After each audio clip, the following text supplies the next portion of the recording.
May na po kamo sa Bicol. So sa video po na ito ay mangunguha ako ng ube na ilalagay namin sa ginataang halo-halo o dito sa Bicol ay binasian. So ito guys. Ano naman? Lap. Oo na iwag. So mag-comment nga po Lap, agkuan it. Ano it?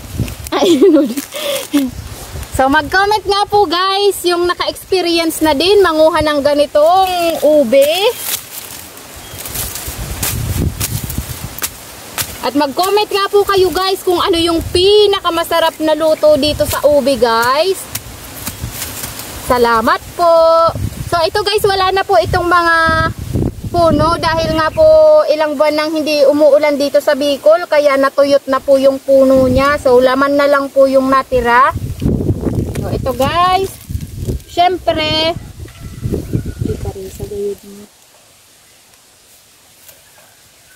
so ito po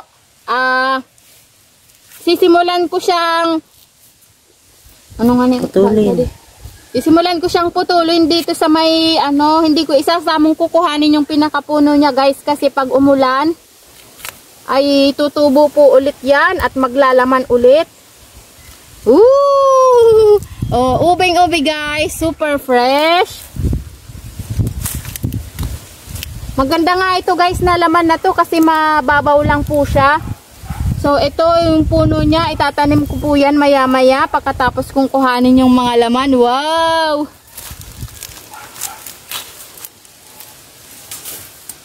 Maganda po itong laman na to guys kasi ano lang siya, mababaw lang po.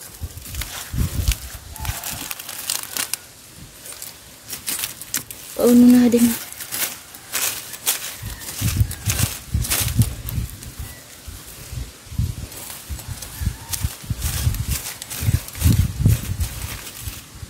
So, isang puno lang to guys, pero mangilan-ngilan yung niya, yung laman.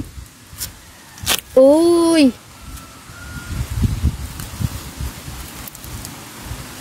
Wow! Medyo maliit lang siya guys, oh.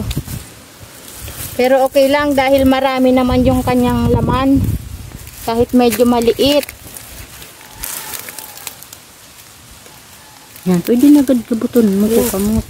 Raram.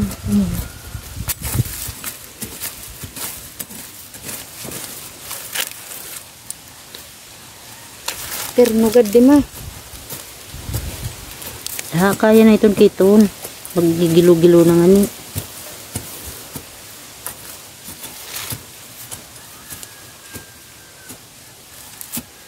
Yan.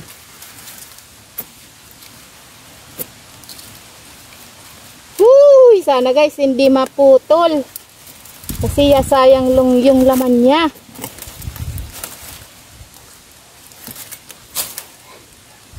Uy! Wow! Success guys! Hindi naputol. At ayan, aray ko, kulay itong ma. Ay nasanit yan mga gat.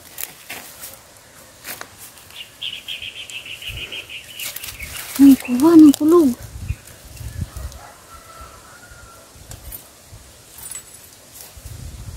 So ito guys, puputulin ko na ulit siya. Pasensya na kayo at marami kasi yung nangangagat na malalaking langgam. Kaya nag-iingat akong hindi makagat. Oh, di ba guys? Oy, ubing-ube. Napaka-fresh at dahil nakuha na natin ang laman, kaya itatanim ulit natin yan para tumubo ulit at magkaroon ulit ng laman. Oy! Oh, magpakarami ikaw na laman at magpakalaki. Salamat po kaninyong amin.